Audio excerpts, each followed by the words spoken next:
I'm going to go back to, he's ready. He's there. So Caseen's going to be coming. Now that other people can see us on Facebook, Caseen Gaines is in the house. Hello, hello, hello. Hello, and it's 11 a.m. You up? just missed all the behind the scenes fumbling and trying to get the tech down right. And I love a good behind the scenes, so that's too bad. Yes, always phrase those things closer together. So you know what, hey now, Chris, we got to do it. We got to do it now. It's 11. We got to do it. You ready?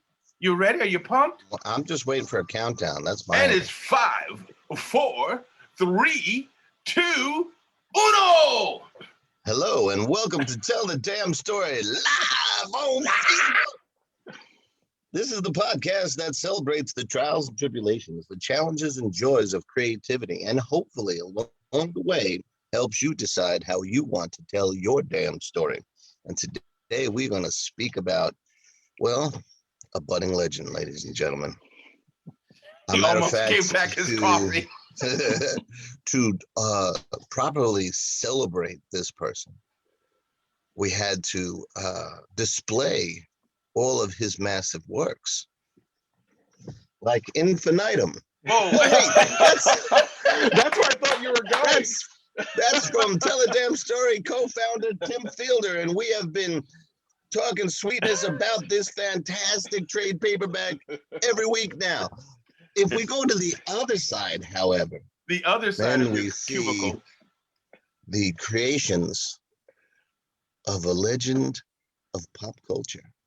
In the making, that's right, too, because his he legend is growing. The transcriber of the tales.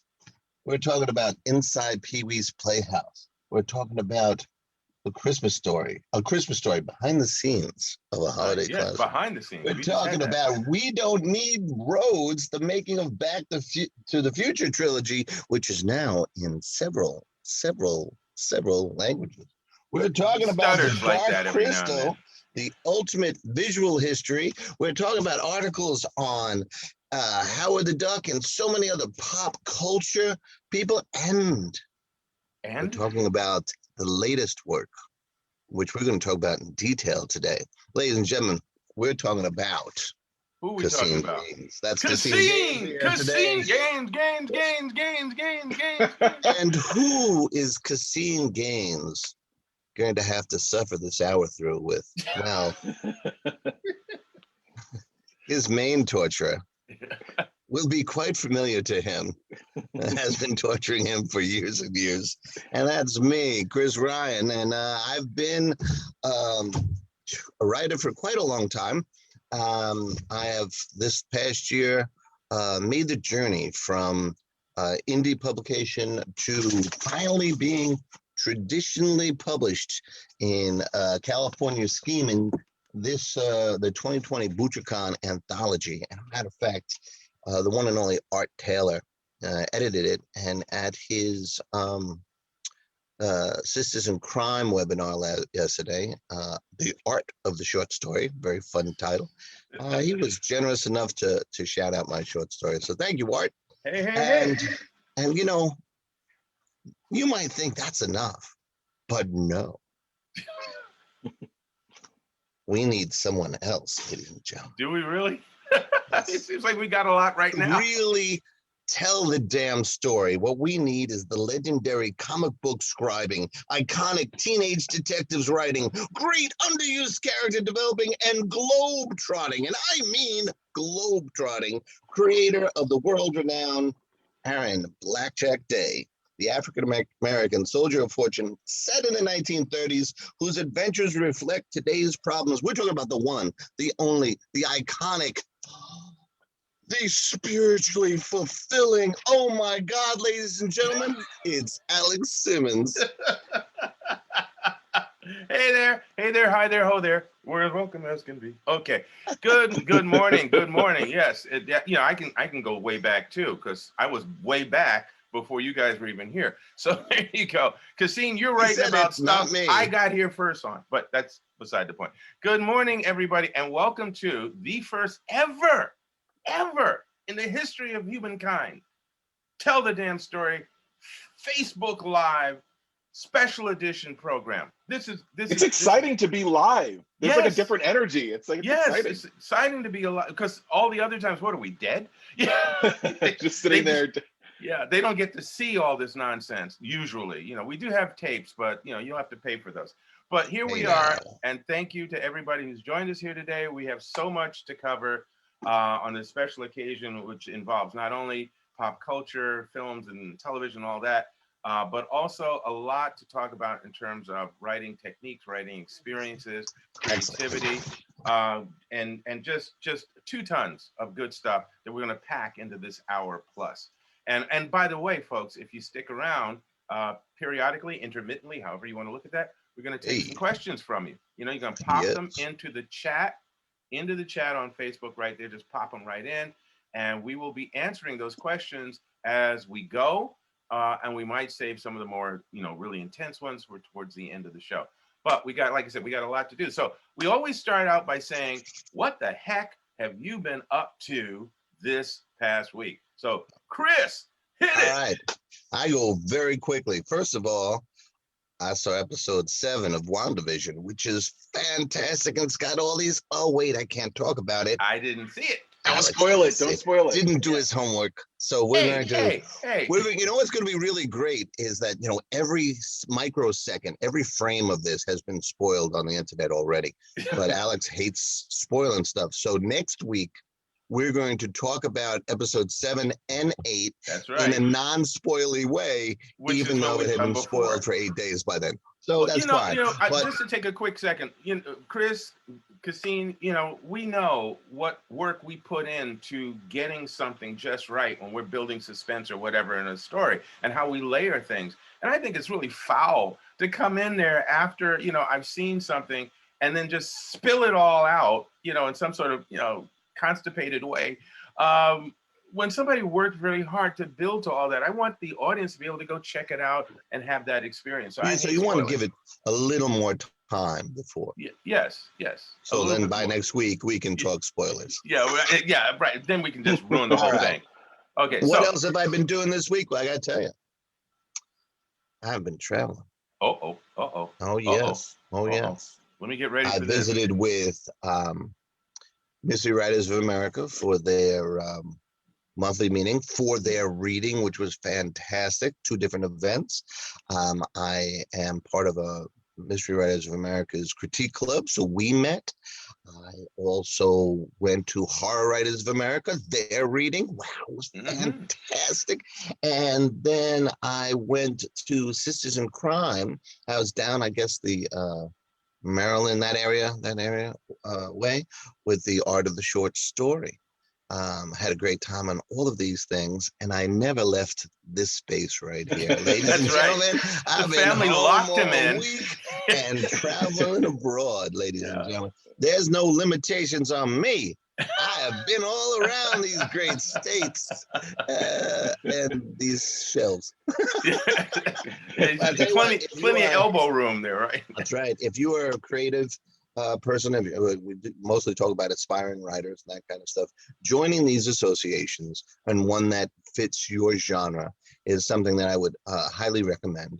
I have to rejoin Sisters in Crime. I haven't been in that in a while. And the Horror Writers, I need to get a couple more credits and then I can get in there. And Mystery Writers, I'm enjoying more and more every time. There's the Zoom meetings. They're like, oh, not another Zoom meeting. But when you start talking or doing readings and then talking shop, man, there's so much you can learn and all that sort of stuff. Absolutely. There you go. But that's been my wild, detailed, glamorous life this week. How about you, Alex Simmons? Okay, well, all right. Can you match the savoir-faire of Ryan Hair? Ryan's hair, right? Okay, fine, sure. What's left of it? Well, I had a little action. One thing I know my own thing that I will not spoil, but I will say that there was a meeting on Tuesday of this week that was very profound. It was a pitch that was done with a couple of producers and writers regarding a property of mine. And I have to say, like I said, I can't talk about all of it. I wish I could. But what I have to say is, you know, that that you've done your job to the best of your ability when you're sitting there hearing people talk about something you created, but they're pitching it to someone else, and you get excited and want to see the show. You know, I'm sitting there going, damn, this sounds pretty cool. And, oh yeah, that's right. That's the thing that I, you know, so I had that moment of excitement. It was almost like rediscovering my own creation through other people's eyes. And it was really exciting. And fingers are crossed and candles are lit. And, you know, we've sacrificed fruit to the volcano and whatever else we could do, you know, to try and make this all happen. And I really hope that this show, Tell the Damn Story, will be one of the places I can talk about this more openly and freely soon. The other thing I did this week that was pretty cool, I mean, just actually it was mind-blowing in a lot of ways, was, as some of you know, you listen to the show, I also teach freelance. I teach screenwriting at the New York Film Academy here in New York City. And of course, because of the pandemic, we do this via Zoom 99% of the time. So this Monday, from 9 to 2 in the afternoon, I had the remarkable and enjoyable experience of teaching 40 plus, or like 45, 46 young African artists and writers. And they weren't just coming from one school in one area. They literally were coming from all over the continent. Wow. At one time. I am talking to 40 plus young people. And the real like mind-blowing moment of that, I mean, because, you know, one, that's something fantastic to realize that all these young people are talking, I'd say 19 to 20 something, are talking to me about writing, and they're there to learn and all that. And I'm, you know, I get the opportunity to share with them. But at one point we're talking about character-driven stories. And I wanted to give them a film that they could reference to help underscore the point I was trying to make. And in that split second, I'm thinking, young Africans all over Africa, what film? And I didn't want it to be superhero stuff. I wanted it to be slice of life, more ordinary people kind of thing. I'm trying to think, what film that they might have seen or have access to, and blah, blah, blah, blah, blah. And one voice goes, Professor Simmons, can I make a suggestion? And I said, sure, yeah, go ahead. It says 12 Angry Men.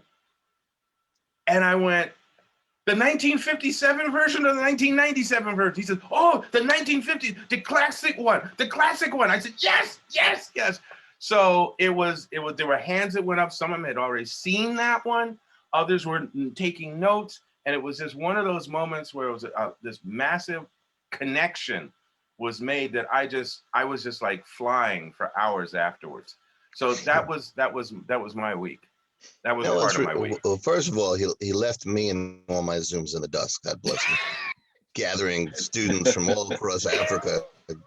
That just shows why he is, and we do mean globetrotting. I know it sounds like pure hype every time I introduce him, but here's an example.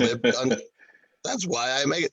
But the other thing I love is that it kind of comes around full circle, because our guest today, Caseen Gaines, only a few short years ago, directed a version of 12 Angry Men in which he called 12 Angry People. So maybe we can talk a little bit about why this. I was originally a kind of a play, a screenplay for the 1950s.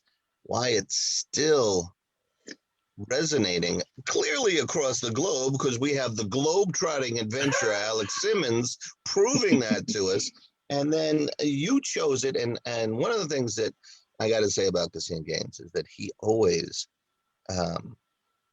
chooses the material that he does for plays with the students in our high school with amazing depth of thought and feeling, so that it's a play and a challenge and all that sort of stuff, but it resonates thematically throughout the school. And that's one of the many ways he has surpassed whatever I ever did as director of the play. But talk to us about 12 Angry People. Why you selected that, sir?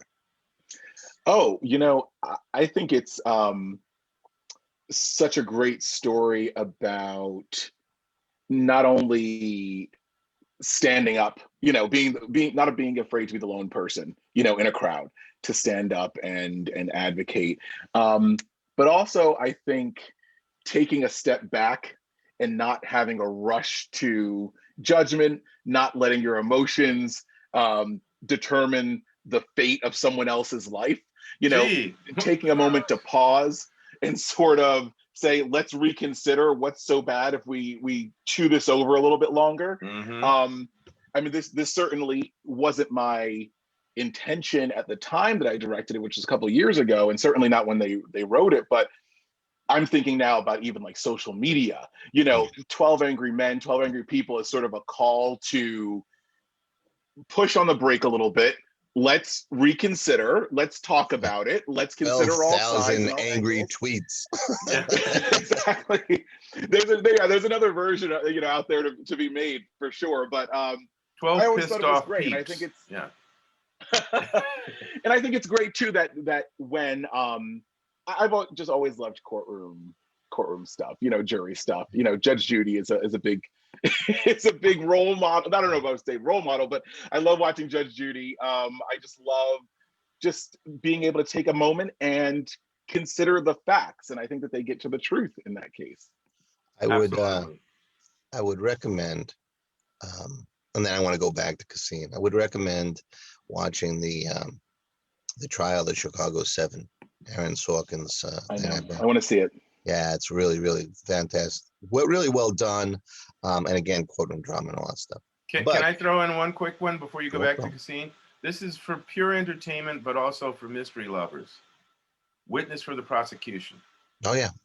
That's good. And I can see Caseen. You haven't seen it, have you?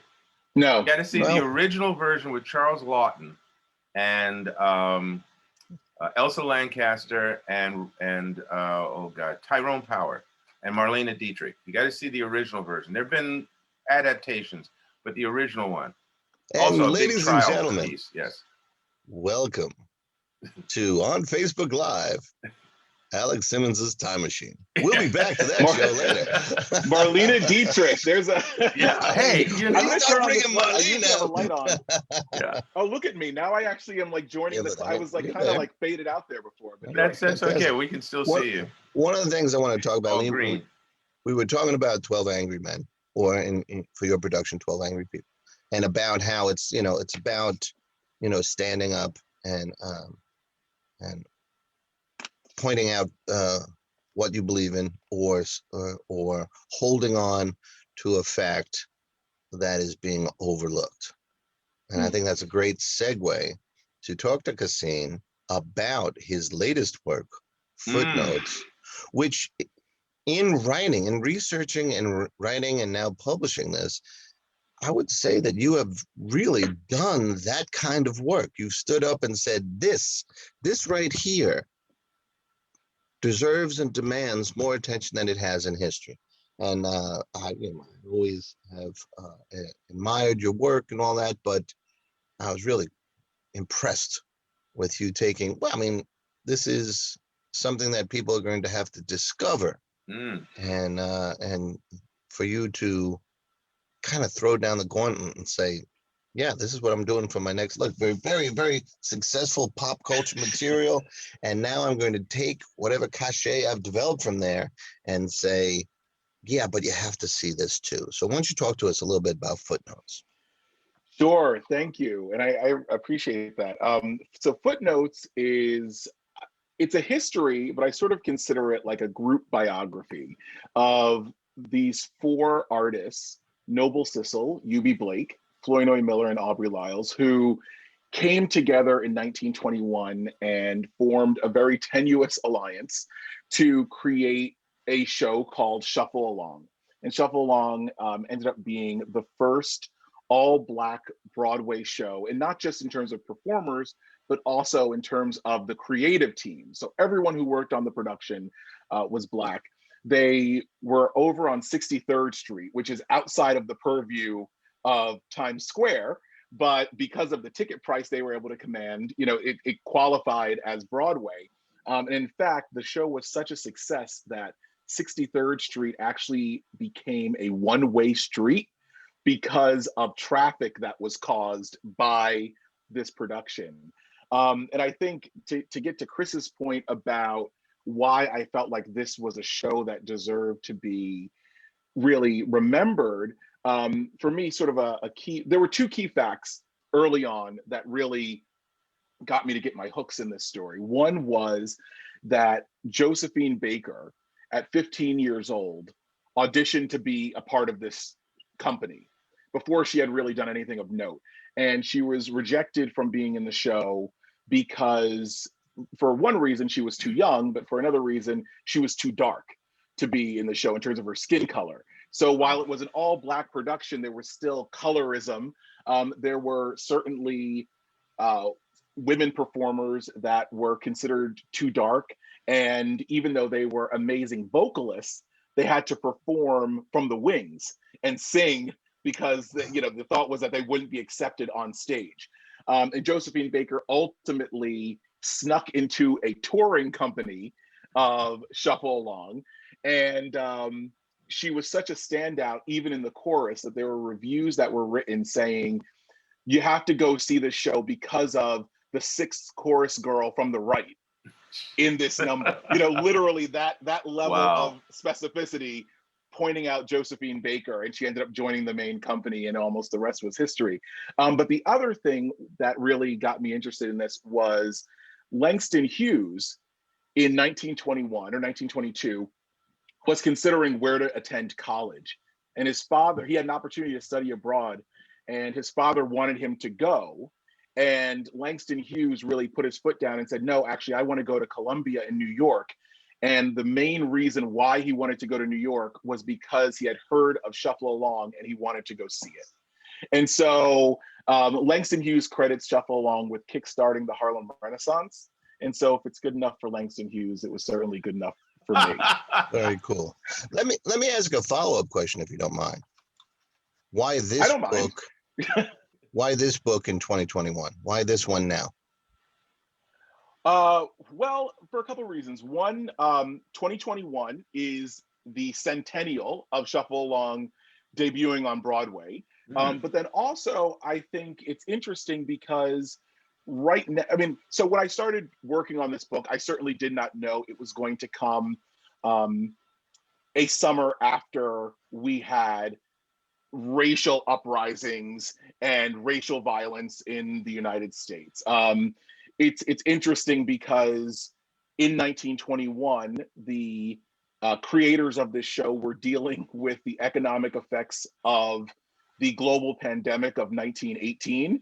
And so I was writing a lot about the pandemic of 1918. Wow. While in COVID, writing this, there was this great period of racialized violence around the time that the show came out. The Tulsa Massacre was 1 week after Shuffle Along opened on Broadway.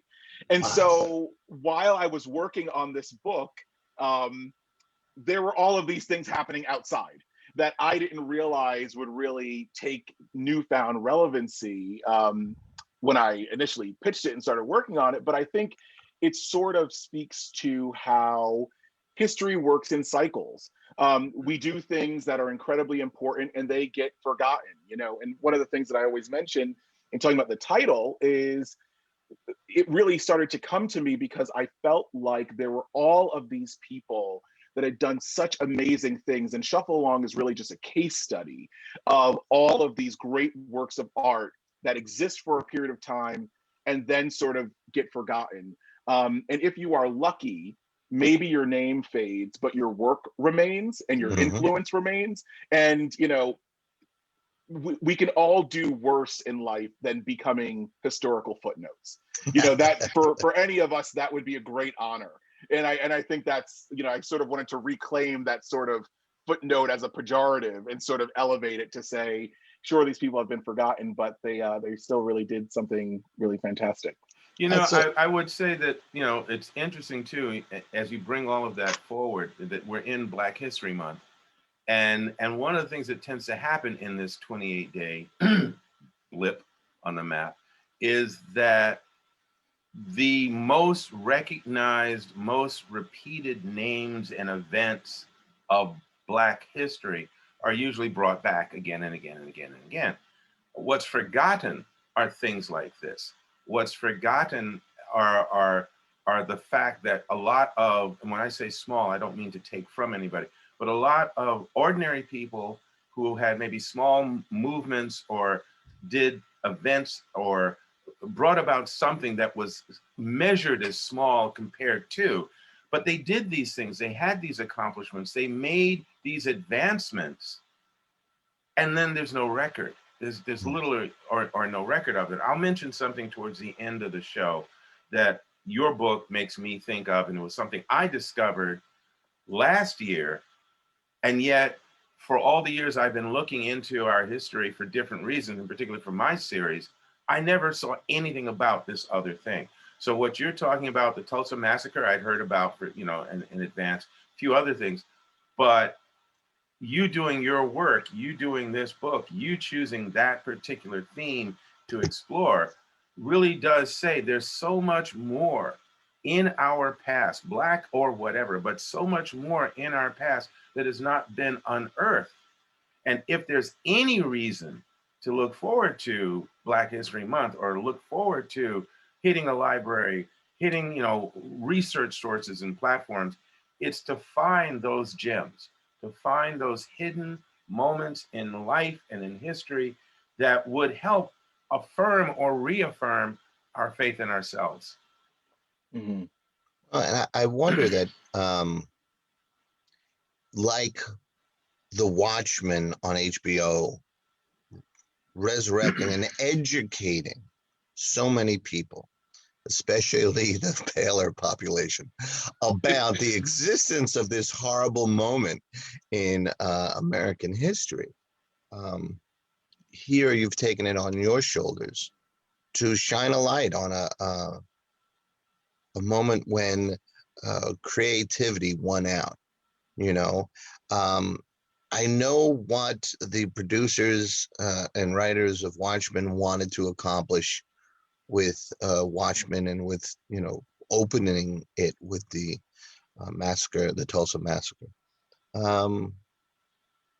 Having written this, because I know there's so many different things we do when we create, right? But having written it, and by the way, ladies and gentlemen, over Caseen's shoulder is the cover of Footnotes, if you haven't seen it. Yeah, well, that's why I gave him that close-up before. I've got a, here we go. There's a close-up. It's time for the Footnotes close-up, do ladies it and again. Do it again, Caseen. Here we go. Beautiful stuff there we right go. there. So what are you hoping people will get out of this reading? I know you always write in a very entertaining, page-turner kind of way. It's full of information, but always full of life. It's one of the great things about your writing style. What do you hope people will get out of Footnotes? I think, there are a lot. It's hard. And actually, the last section of the book, I call it, it's really the epilogue. In a lot of ways, to me, is almost the thesis of the book. I don't know if this makes sense, but in a way, I almost feel like the entirety of the book is almost a prologue for the thesis, which is just some questions or some things to consider that I kind of want to leave people with, because what I end up doing is I pull way forward to today, and I look at why is it that a show like Shuffle Along, that for as progressive as it was, as I said before, there were issues with colorism. There were blackface comedians in the show, Black actors in blackface. There was stereotypical humor. There was also amazing jazz music, and also real love plot that was not played for humor. It was this very weird amalgamation of what Du Bois would call like the new Negro, and the sort of stereotypical humor coming together in this one moment. And as a result, Shuffle Along has never really been revived in its original iteration. It's, when you read it, it does not live up to today's standards of what is acceptable. It will never be on Broadway, I'm certain, in its original iteration. It almost can't be by definition. And so one of the things that ends up contributing to this show becoming, I'll use the word canceled, quote unquote, but this show sort of becoming forgotten, is that in the 1950s specifically, Pearl Bailey was set to star in a revival of Shuffle Along. She had not seen the script. She attached herself to the project. And when she finally got the script, she made a very public show of saying, this is horrible. I can't believe anyone would ever expect me to do this. No one should go see this show. No one should ever talk about this show. This is a dark part of our past. And, you know, I can't believe anyone ever put this on stage. This is an embarrassment for Black people. To which the creators sort of said, you can make a strong argument that you don't get Pearl Bailey on stage without something like Shuffle Along back, Right. you know, in 1921. And they were really quite, you know, offended by her sentiment. So my point is, how is it that we're able to stage shows that have numbers like There's Nothing Like a Dame, and, you know, all, like shows that have sexist songs, you know, racist songs, you know, homophobic elements. You know, we're able to continue to stage these things in high schools around the nation, community theaters, on Broadway. And yet, because of sort of the history of Black people in this country, a lot of the concessions, I'll say, that Black people had to make in order to make it 100 years ago are horribly stereotypical and don't live up. And in a sense, they get pushed aside in the sake of progress. You know, it's better to not look at someone like Step and Fetch It, or look at something like Gone with the Wind with Hattie McDaniel, or something like that. We sort of push those things aside. And actually, I think about the Little Rascals, which I think we've all three talked about, but it's definitely Chris and I have talked about many times, where there's different reads of it, right? You can look at someone like Buckwheat or Stymie or Farina, and you can say those are horrible characters or portrayals of Black people. You can also look at those shorts and say, you had Black and white kids in each other's homes playing together. You know, no one really made too much of a fuss of it, you know, and this was back in the 20s, 30s, 40s. You know, in a way, it was incredibly progressive. So simultaneously, the same thing. It was both at the same time. Yeah. Yeah. And so I think that's one of the things I kind of want people to take, is sort of how do we treat history, specifically when it is uncomfortable, because sometimes I think we rush to sort of bury things and not think of what the long-term implications are of that burying. I'm just going to jump in because we do have some questions, and I also wanted to ask. One of my good buddies is watching this. Maureen, hi there. I'm just going to say your name. If you could help me, I'm trying to collect the questions that are coming in from Facebook, but it's doing something weird. So if you could send those to me in an email or something, that would be great. Meanwhile, Caseen, one of the questions for you was, were you able to find any film clips or stills from the show? You know, and are they in your book? So there are some photos in the book. I think maybe about a dozen or so, maybe 15, and which is different for me too, because, you know, if you look at the books behind Chris, they're heavily illustrated. They're kind of big coffee table books, but there are some photos in the book. The show was never recorded. This was 1921.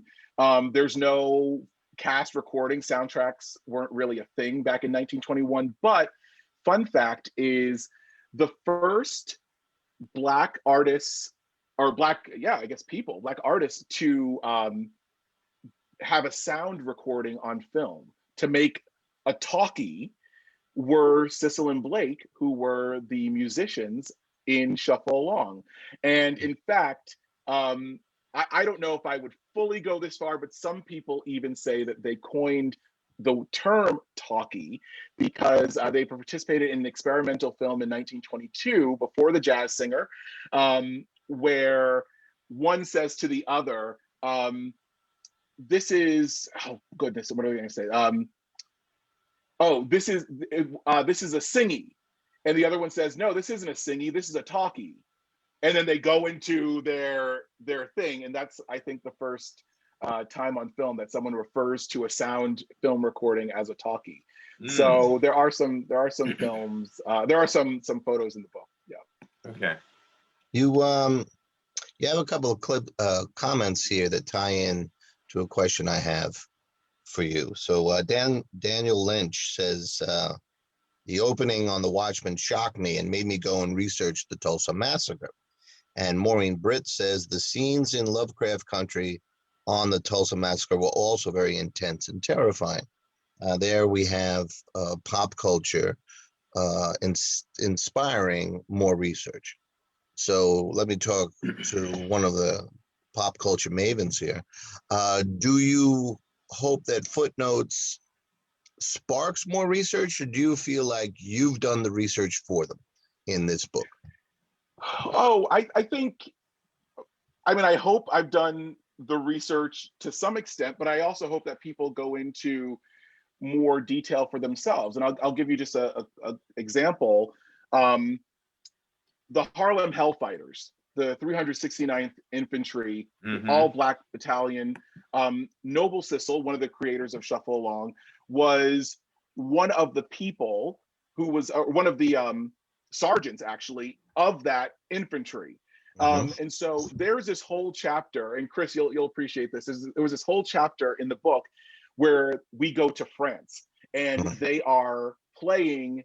They started working on the vaudeville circuit, and they kind of get interrupted because America calls, and they decide that they're going to enlist and they're going to go to France. And we spend a whole chapter abroad. And the reason why I say Chris will appreciate this is that I fell in love with this tangent. Like I loved being abroad. I loved writing about being in France. And one of the big notes I got from the editor was, I'm so fortunate to have read it. Now cut it in half. It's way too long. It's too long of a of a thing. And so the chapter is half the size of what it once was. But the point being is that there's another half of a chapter out there for you to research on your own. There's more information out there, I promise. It's going to be on the DVD extra, right? Right. Yeah, the footnotes. Yeah. So we need to interrupt for a moment, because we noticed that one of the people who have just come on to check us out on Facebook Live is our co-founder, Tim Fielder. Oh, yeah, that's exactly what he looks like. Yeah. Out, and it's time for yet another promotion of Tim Fielder's Infinitum, an epic trade paperback that is beautifully painted and illustrated. Great story that goes through the history of the world and beyond, with a great Afro-futuristic feel to it. And if you haven't gotten it yet, ladies and gentlemen, Infinitum. Available everywhere. And we mean everywhere. Yeah, and actually, Tim has a big fan who's also on watching the show today, and Carla, and she has a question for Caseen, because obviously, Chris, Caseen's here. We just have to take our seats in the back of the room. Tim, promotion is over, bro. Yeah, really. 15 seconds. Yeah. So Caseen, Carla says, what is your favorite collaboration? Now, I'm not quite sure what she meant by collaboration, but maybe you do know what she means. But either way, she's asking maybe she also means what's the favorite book that you worked on? Because obviously you've worked on, you had to interview a lot of people or whatever. Carla, if you want to elaborate on your question, go ahead. But Caseen, in the meantime, what do you have to say? I mean, it's such a cliche, right? To say, like, it's like asking to choose children, right? It's like I'm really, really proud of this book. Primarily Footnotes, primarily because it's so different from everything that I've done before. Also, I love theater. I've always loved theater, and while I've written a lot about film and television, I've never really had the opportunity or taken the opportunity to write about a show or write about the theater scene. And so this was just a completely different process for me. This is a really different process for me. I'm going to go to a couple of questions we have. Wait a minute, you're I think if you're listening to him, you're getting a delay because you're talking over his response. So no, I'm good. I'm Okay. choosing footnotes for right now, but that might change. Okay, there you go. Okay. All You right, so got we have a couple of questions in the comment section of Facebook Live. go, Maureen go. Britt is back with another question. She wants to know, where are all these books and footnotes, where are they available? It's at Amazon, Barnes Noble. Where can we get them? Your house. They are wherever books are. Yeah, believe me, they are. They're here. Sometimes I think it's like Pursuit of Happiness. You know how he has all of those medical machines and he has to sell them. You know, Yeah. if you go into my garage, I've got quite some boxes of books there. But they're wherever books are sold. I've been discouraged from naming any place. So any place books are sold, go And wherever you want to if find for them. some reason you cannot find them, 3 knocks, a pause, and then 3 more knocks on Caseen's garage, we can hook you up. That's true too. That's true Check it too. out. Check it out. Check it out. Okay. We have. I want to mention something. I forgot yes. to mention the song "I'm Just Wild About Harry." You know, the standard Yeah. is from Shuffle Along. So if you know that song, and this just goes to show how some of this does get picked up in the DNA of culture, but you don't always know Where it came from. the origin of it, Yeah. right? Where it came from. So Yeah. just wanted to mention that. Zach has a great follow-up for that. This is Zach Schofield Nell, and he wants to know, was there a particular moment or song in Shuffle Along that inspired a pivotal or favorite moment in your book? Oh gosh, you know what? That's such a great question because you don't even know how great of a question that is. So there's But a he's song about to in the learn. show- Oh, Zach. because there's a song in the show. Okay, I'm trying to think about how I want to formulate this answer. So this at its center, there are 4 men. The 4 men created this show. However, one of the major accomplishments of Shuffle Along is that it really brought Black women to the Broadway stage for the first time in a legitimate way, where they weren't playing mammies or Jezebels or something, you know, these sort of stereotypical roles. And in fact, one of the creators later in life said his greatest accomplishment, he feels, is actually legitimizing the Black woman on stage. And so there is this song in the show called "If You've Never Been Vamped by a Brown Skin, You've Never Been Vamped at All," which is actually you know, you can when you look at the lyrics, you can decide for yourself how to interpret that. But it comes at sort of an interesting moment in the show, and I was trying to figure out in a sort of organic way how I was going to explore the various chorus women who were in the show in a way that felt like it was sort of natural to the narrative. And one of the things that came to me was when Josephine Baker really becomes a large part in the story, that's where I explore the song and also a lot of the other chorus women and some of the adulterous affairs that some of the creators had with some of those chorus women as well. But the chapter title is "Vamped by a Brown Skin," and so that actually is a song that ended up where the narrative and the song sort of are in conversation in a really significant way. If anybody is not sure what vamped is, go look it up. More research for you. Yeah. Yes. You know, one of the things I wanted to make sure it's 11:43. Yeah, that's exactly what I was going to say. It's 11:43. Go ahead, Chris. Go ahead. No, Okay. Since you started it off, you beat me to it. Go ahead. You got it. Do you have any more questions for Caseen? I don't have questions in front of, I'm sorry, from the audience, but yeah, there are a couple of questions that were presented earlier. We have time for 1 or 2 more questions, and then we're hoping Caseen will stay around for one more feature. Right. So That's one all of them is did you encounter, and this is a broader question, but I'm going to laser focus it on you.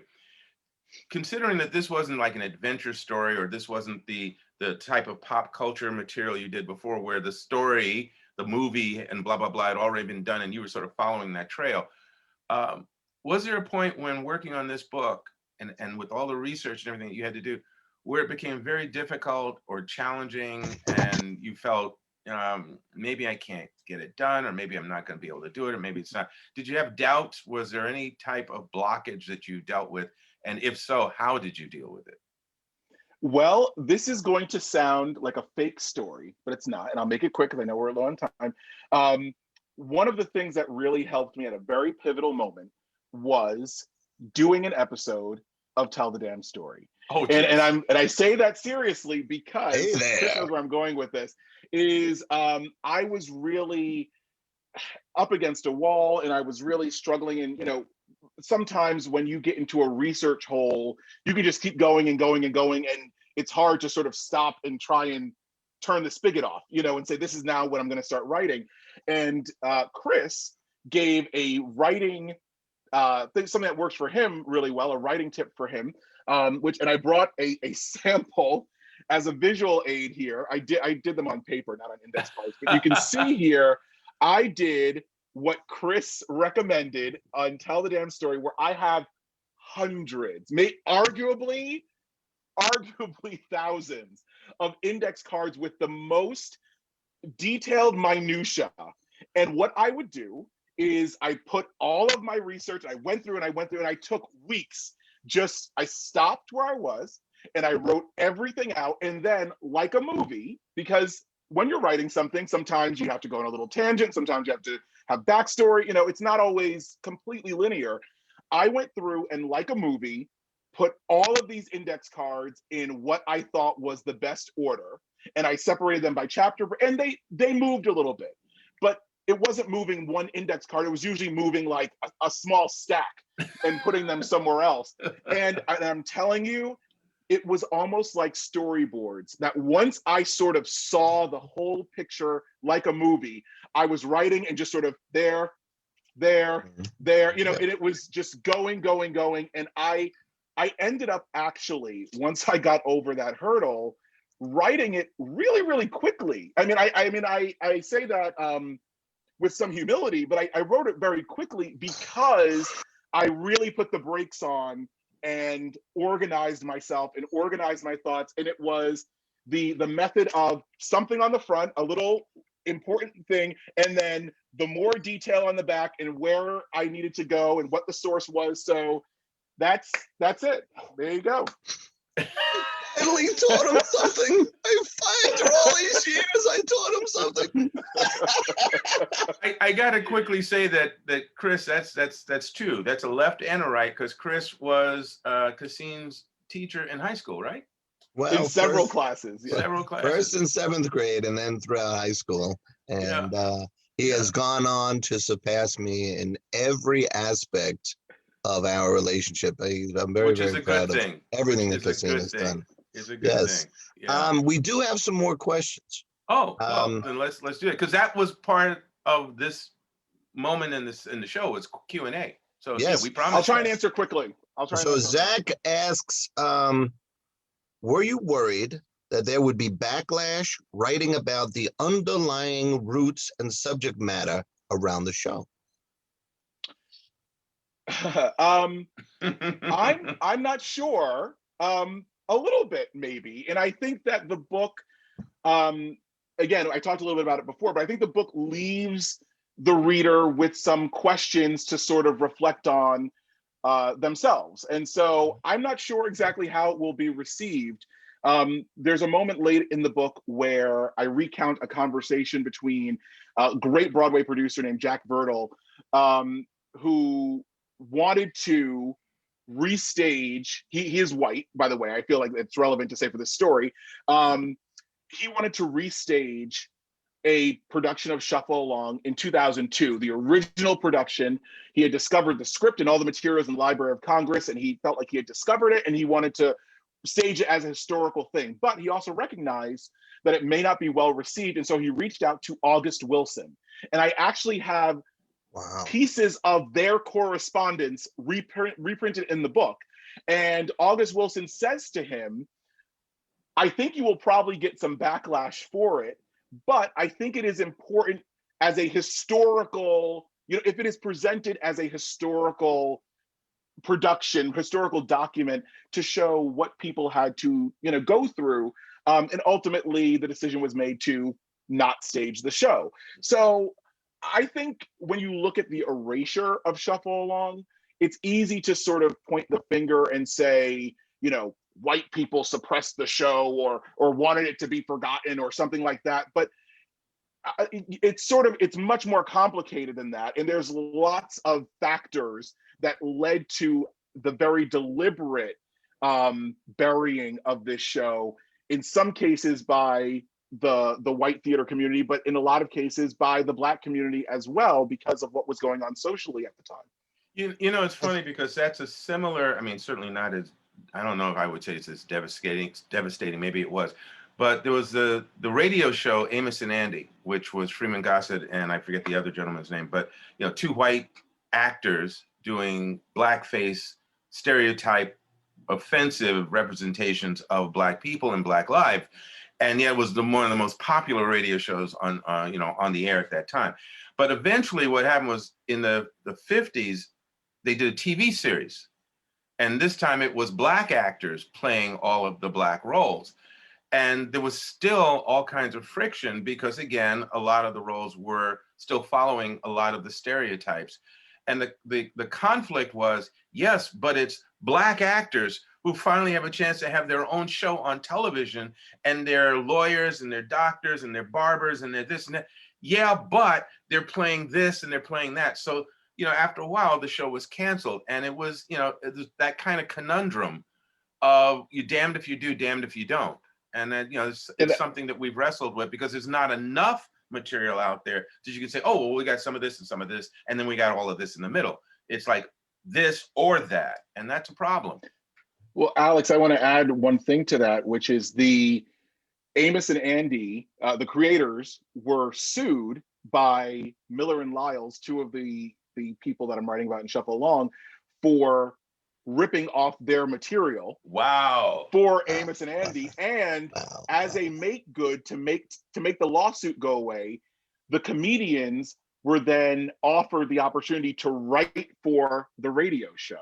Oh. And so that sort of, you can see how complicated it becomes, you know? Yeah. It's a fascinating book, and we highly recommend it. There are 2 more questions, and then 1 more feature. So, and we're going to go back to Zach one more time. And if you don't mind, Caseen, because the question is definitely towards you, but I'm going to throw an answer out as well. Okay. And then we'll go with the last question from an emerging writer. And he wants some advice. So first, Zach asks, if you were to revive Shuffle Along on Broadway or in London, what would make your production different? Here's my pitch. Shuffle further.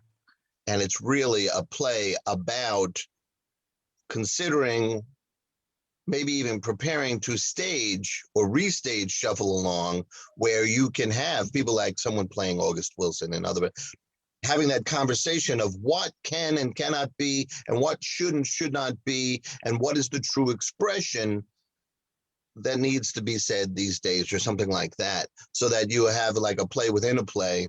You know, Shuffle Along would be the play within the play, but then you get all the, whether it's meta or modern commentary, and break it into songs and that kind of stuff as well. That's where I would go. But what would you do, Caseen Game?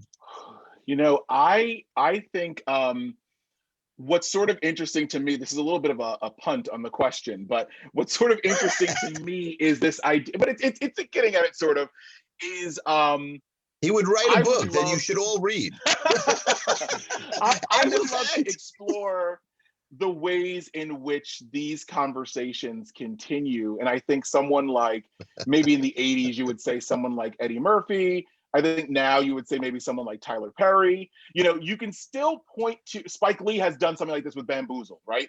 Like, you can point to these sort of conversations and say, what is progress? That's really kind of the question at the heart of it. You know, representation at what cost, quote unquote. You know, I don't want to say, I'm certainly not saying representation is bad, but is it better to have more brown people working on Broadway, even if it is in roles that 30 years from now, 100 years from now, will not live up to what is considered to be acceptable. And a great example is, there was an article I read recently that said Broadway is simultaneously more diverse and more segregated than ever.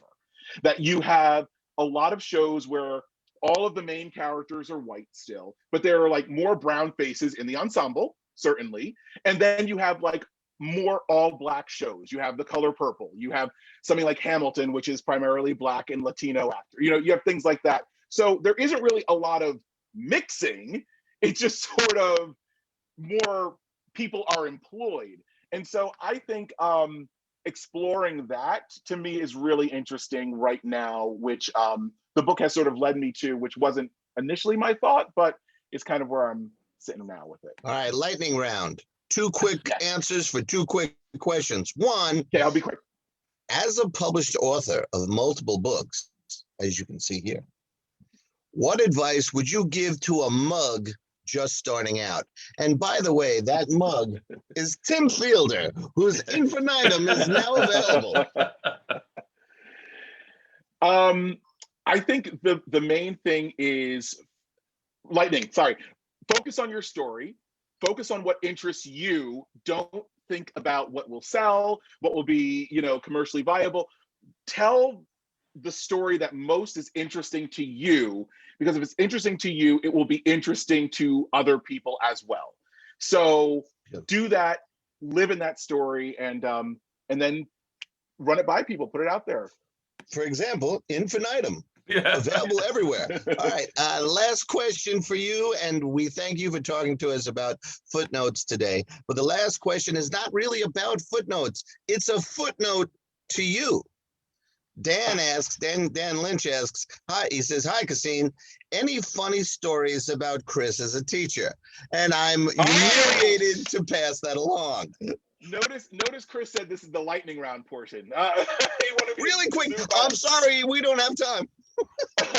Okay, quick story is I saw Chris Ryan fly one time in 7th grade when we were watching Romeo and Juliet, and it's the bedroom scene where I think the scene starts with them in bed, and I think Olivia Hussey is barely covered by a sheet, and Chris, as the screen is turning, flies through the air like Michael Jordan and covers the screen with like a book or something. He just sort of blocks the screen from a bunch of 7th graders who were eager to see what was happening on the other side of the screen. But that day, unfortunately, we did not. We would have to wait until we were on our own time and older to very quickly experience Shakespeare.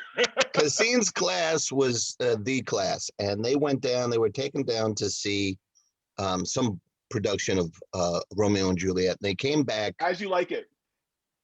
Well, but you didn't like it. And there was a lot of reasons. So you asked to see Romeo and Juliet, and the deal is they wanted to see the kind of the modern one. Baz Luhrmann. Yeah. Baz Luhrmann, right? And I said, we'll read it. I'll show that to you, but first you have to watch the classic one. And that scene's going on, and I had forgotten about that scene. I'm in the back of the classroom, and I see what's about to happen. And I go running up the aisle, and I grab Danny's notebook, and that's what I used to slam up again. I almost broke the TV. I slammed it so hard. I did fly. I did fly. Well, because no tenure yet. So no tenure will make you fly. All right. So again, ladies and gentlemen, wait, we might have one last question. Yeah, see, that happens because we also have a couple of announcements to make. So yes, let's Dan says, hasn't the history of what happened to Josephine Baker a pattern of how people of color have broken through before? You are on the periphery, but you are there, and then you have to just be incredible to break the barrier, and then there's no going back. Well, yeah, sometimes there's forces that are trying to push us back, but yeah. Will you stay, Caseen? I will stay. This is a new feature, ladies and gentlemen, and it's created. I pitched it yesterday because, ladies and gentlemen, There's no stopping Alex Simmons. It happened twice this episode already. So, ladies and gentlemen, welcome to a new feature being debuted here on Facebook Live. Welcome to Alex Simmons Time Machine. Alex, what do you want to talk to us about the far past this week? Well, you know what's terrible is, yeah, we did this yesterday where we were talking, and there was a trigger that happened, and I went, oh, and I went off on one of my little, Wayback Machine kind of tangents. I've forgotten what that was because there's so many. Excuse me? Sonny. Oh, yes. Thank you. Okay. So I just pushed the button on the time machine. way back. Okay, so believe it or not, I was a child years ago, and without a beard, and I would watch here in New York, Channel 5.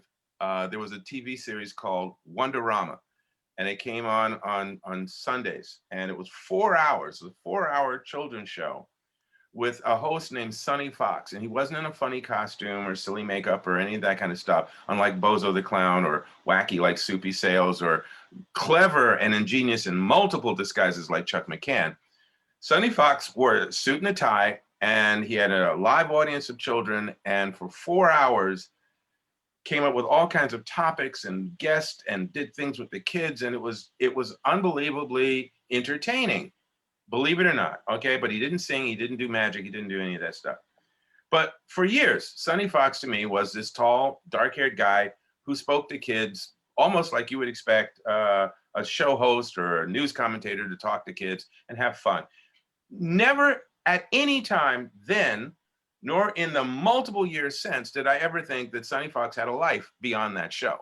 It just never occurred to me, right? So I'm on YouTube, which does serve a purpose at times, folks. It is beyond ludicrous. There are things there that are worthwhile. I'm on there and I'm researching something, and I see a clip, a little 5-minute clip, Sonny Fox being interviewed in 2013. And I thought, Sonny Fox, oh wow, I mean, must be to do with the kids show, right? So I 5 minutes, I can spare that. Click, hit it. Sonny Fox was talking about his time as a POW in a POW camp during World War II in Europe. And I'm floored, first off, because the kid in me, which is still alive and kicking, goes, what? Not Wonderama, but then danger? I mean, actual life-threatening danger? This was like, danger of Will Robinson. It didn't compute. But of course, the adults going, damn, I never thought of that. So I watched that, and that story was so fascinating that a little later I found it was a half-hour thing. And I thought, well, I'll put that on watch later, and I'll watch it later. Well, I'll watch the Alex the first minute of it, and then and so I wound up watching the whole thing. And what was mind-blowing about that was he did talk about a number of things, but he got back to the POW camp. And this was the thing that blew me away, and it sort of reinforces some of what was said today, and one of the reasons I do blackjack and a number of other things. He talked about the fact that when he was being signed into the POW camp, which he was in for several years, they asked different questions, and finally, one of the questions was, "What is your name?" And he's Jewish, so his last name, as I understood the story, his last name would have indicated he was Jewish, and he was freezing, and he wanted to get in someplace warm, and he was hungry, and so he fudged his name so that it wouldn't stand out, because he really just wanted to get this done with and get in there, and he kind of expected this would be a problem. But then they hit him with a question he had not anticipated, which was religion, as in asking what it was. And he said maybe it's because he felt I'd already given up my self-respect, and I couldn't go any further. When I altered my name, that was it. That was as far as I could go. I just said Jewish. And the guy who was taking the information down was another POW, and he looked at him and he said, Protestant. And he thought maybe the guy didn't hear me, so he said it again, Jewish. And the guy looked at him, stone cold in the eyes, and said, Protestant, and wrote that down. And Sonny just decided, okay, you know what? You're just being whatever you're being, and I just want to get inside. I'm freezing. So he let it go. Says about a week or so later, the German soldiers, and guards came and extracted all the Jews from the barracks and took them off. it was a couple of hundred or more. He said maybe about 80 or so, you know, they took them off to do hard labor, and about 80 never made it back. And he said, but that night, as he's laying there in the barracks, knowing that the only reason he's in there is because that man, that other prisoner, had written down Protestant. So he's lying there dealing with that, and he starts to hear lights are out, it's dark. He starts to hear some of the other prisoners talking, and they're making jokes about Jews and about, you know, they're gone and blah, blah, blah. They're actually making anti-Semitic remarks. And he said in that darkness and in that time, he suddenly realized that the Nazis didn't have anything over other people who were anti-Semitic. So I'm sitting there and I'm thinking, here's a guy who all my life I only saw in that little cubicle of Wonderama as that little show host who talked to kids respectfully, had fun with them, brought people on who showed us really cool things. But it was that safe little experience. And yet, maybe only 15, 20 years before that, he had lived for several years dealing with all that horror, even up to being liberated, the day of liberation, not knowing if they were going to kill him before the Nazis ran. And he also had to live with the memory of some of his own fellow prisoners, thinking that getting rid of his folks, his people, was no big deal. You know, and that's a part, like I said earlier, about history and the reason for researching and pulling these stories forward and putting them on the table, because we have this convenient thing about forgetting, about pushing stuff to the back, burying it under the table, under the earth, whatever it is, like it didn't happen, so we can rewrite to our own convenience. And that is not right. That ain't right. And it really is up to us creatively to talk about our life experiences, to shine a light on those stories that have been hidden, have not been told, and need to be retold, because we should never forget about any of this. We should build for a better world, not forget that we have these problems so that we can ignore them and continue them. Yeah. So, enough of the way back. I'm back. Okay, There here you I go. am. I'm But back ladies here. and gentlemen, that's 2021. One of the reasons why it's worth having Alex Simmons's time machine is because, you know, he does have a tendency to go into some things from the past, but he brings it in to what we need to remember today and what we need to help fuel our writing today. And he even ties it into, you know, one of these superstars like Caseen Gaines and his very important work, Footnotes, which I hope you should run out and order. Or can you order, or do you have to pre-order at this point, Caseen? Pre-order at this point, but pre-order it. Find your favorite retailer. Pre-order. Yeah, there you go. Your favorite retailer. And when is the book officially out? May 25th. May 25th. Okay. You Very know, cool, it's funny because I've got not to bounce off of your thing, but there's a book that I have some work in that's coming out. We were hoping it was going to be released this month, but it's supposed to be released either in the next few days or the early part of March. So yeah, pre-order is a good thing, please. At your favorite retailer. You know, pre-order Black Panther, Tales of Wakanda, please. Okay, there you go. Ladies and gentlemen, this has been fun. This has been Tell the Damn Story on Facebook Live, baby. Yeah, here we are. This is what we Thank love. you guys for having Thank me. You again, Caseen. Yeah, okay. Thank you for the questions too. Everyone who tuned in live and asked questions. Thank you. Yeah, thank you, David. You know, we do like a romper room thing here. David and Maureen and Carla. Yeah. You know? You're all doobies. Zach says, don't forget WandaVision. You're right, Zach. We kind of glossed over it today because someone didn't do their homework. But next week, on Tell the Damn Story, episode 7 and 8, without spoilers, even though both episodes will be spoiled by the entire social media. But not by us. Author's work, God bless it, yes. One more thing.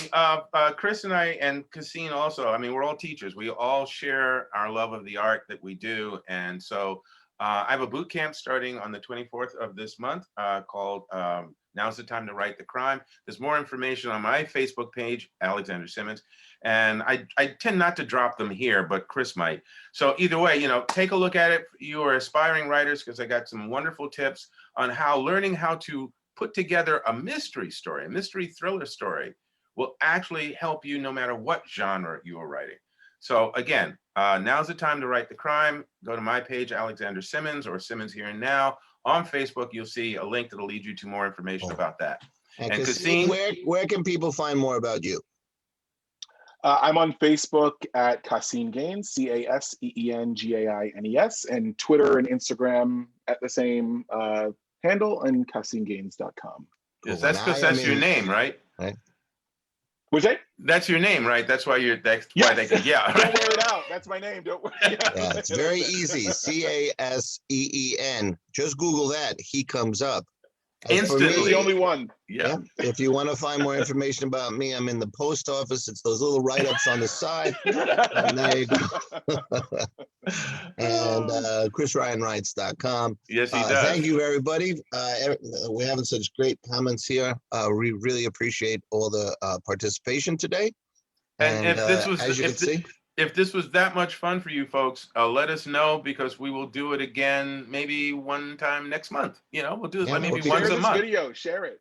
yeah, Yeah. please share the video. That's fantastic. Yeah, please, baby, please. Okay, everybody, Chris, as always, a pleasure. Caseen, I love hanging out with you, and Yes. more Yes, power anytime. to you. Anytime. Okay, we'll Thank be you, right guys. over. Remember, three knocks, pause, Three knocks, more pause. knocks. Right. Yeah, Joe sent me. Yeah. Okay, everybody, thanks very much. Take care. Have a great day. Adios, amigos. Peace. Thanks. Peace. Ciao.